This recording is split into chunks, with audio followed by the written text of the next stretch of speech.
4월 20일 온라인 큐티를 시작하겠습니다. 오늘 말씀은 역대하 7장 11절부터 22절까지고요. 제가 읽은 말씀은 17절, 18절 두 절의 말씀입니다.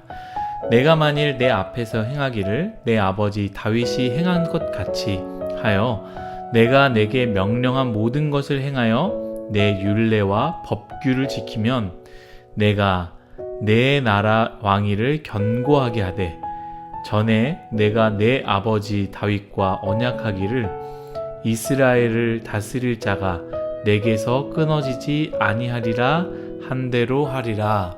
아멘. 오늘 여러분들과 나눌 큐티의 제목은요, 소 잃고 외양간 고친다, 고쳐야 한다. 소 잃고 외양간 고친다, 고쳐야 한다 입니다. 잘 아실지 모르겠지만 역대기가 쓰여진 시대는요, 솔로몬의 시대가 아닙니다. 이미 이스라엘은 멸망한 상태였고요, 포로의 삶을 살아가고 있었고, 이제 포로에서 다시 귀환한 첫 번째 세대들이 읽히도록 쓴 책이다라는 것이죠. 곧 이미 멸망했고요.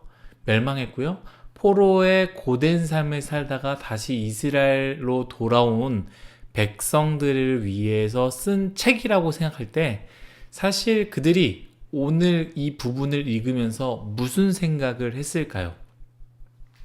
이 역대하의 큐티를 쭉 보면 아시다시피 솔로몬이 성전을 짓고 기도하고 하나님의 영광이 막 임재한 그런 상황 아닙니까?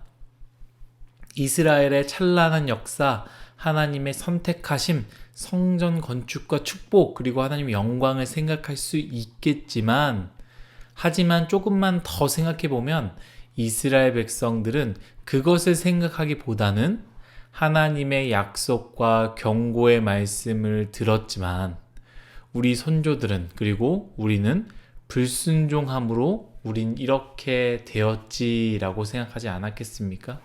오늘 읽은 말씀, 이 말씀을 읽으면서 그래, 우리가 하나님 말씀을 듣지 않아서 이렇게 되지 않았을까, 이런 생각을 했었을 것 같습니다. 그러면서 오늘 역대기가 쓰여진 이유이기도 하지만요, 이스라엘 백성들이 이 말씀을 읽으면서 오늘 읽은 말씀이죠. 17절, 내가 만일 내 앞에서 행하기를 내 아버지 다윗이 행한 것과 같이 하여 내가 내게 명령한 모든 것을 행하여 내 율례와 법규를 지키면, 18절이요, 내가 너의 나라 왕위를 견고하게 하되 전에 내가 너의 아버지 다윗과 언약하기를 이스라엘을 다스릴 자가 너에게서 끊어지지 아니하리라 한 대로 하리라. 아멘. 이 말씀을 읽으면서 다시 돌아가야겠다, 다시 하나님의 언약을 우리가 지켜야겠다라고 생각하지 않았겠습니까?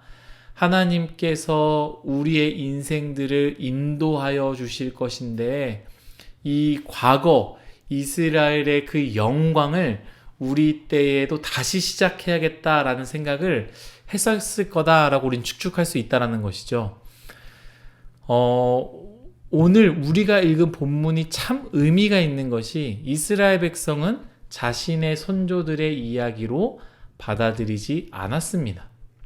자신들의 이야기를 받아들였고요, 하나님께서 한참 선조였던 솔로몬의 약속으로만 생각하지 않고 다시 포로에서 귀환한 자신들에게 하신 약속이라고 이스라엘 백성들은 받아들였다라는 것이죠. 사랑하는 뉴스공화 여러분들, 오늘 큐티의 제목과 같이 소 잃고 외양간 고친다라는 말은요, 사실 소 잃고 외양간 고쳐도 소용이 없다, 이미 소는 잃어버리지 않았냐, 후회해도 소용이 없다라는 것을 말합니다. 그러나 소를 잃었다면, 외양간이 고장나서 소를 잃었다면 외양간을 고쳐야 합니다. 그래야 다시 키울 수 있다라는 것이죠.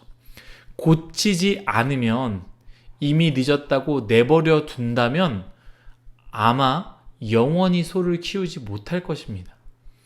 이스라엘의 무너짐, 하나님께 불순종으로 무너짐을 경험했습니다. 그리고 무너짐을 보았습니다. 우리는 말씀을 통해서, 역사를 통해서 이미 읽고 보았고 알았습니다. 나와 상관없는 이스라엘 역사라고 치부할 수 있지만 우리 또한 포로 귀환의 세대와 같이 다시 하나님의 말씀을 붙잡고 나의 말씀으로 받아들여야 하지 않겠습니까? 왜냐하면 하나님의 말씀은 여전히 살아있고 여전히 유효하기 때문입니다. 나의 삶 혹시 이미 무너졌습니까? 이미 늦었다고 생각하십니까? 죄의 포로로 여전히 살고 있다고 생각하고 계십니까? 여러분, 소를 잃었다면 고장난 외양간을 고치십시오. 다시 하나님의 약속의 말씀을 붙잡고 새로운 삶을 살아가기를 간절히 원합니다. 왜 포로에서 귀환한 세대들을 위해서 이전에 이스라엘의 백성들에게 약속하셨던 말씀들을 다시 적어서 이스라엘 백성들에게 읽히게 하였습니까? 그렇게 살지 말라라는 거 아니겠습니까? 우리에게 주신 이 말씀을 붙잡고 이전의 무너짐 다시 내려놓고 우리는 하나님의 말씀을 붙잡고 다시 걸어나가기를, 새로운 삶 살기를 간절히 소망합니다. 기도하겠습니다. 하나님, 우리는 이미 많이 늦었습니다. 또한 이미 우리는 죄의 포로로 살고 있습니다. 매일매일 같이 넘어진 상태로 살아가고 있지만 주님, 우리가 거기서 멈추지 않길 원합니다. 외양간이 고장났다면 다시 고치기를 원합니다.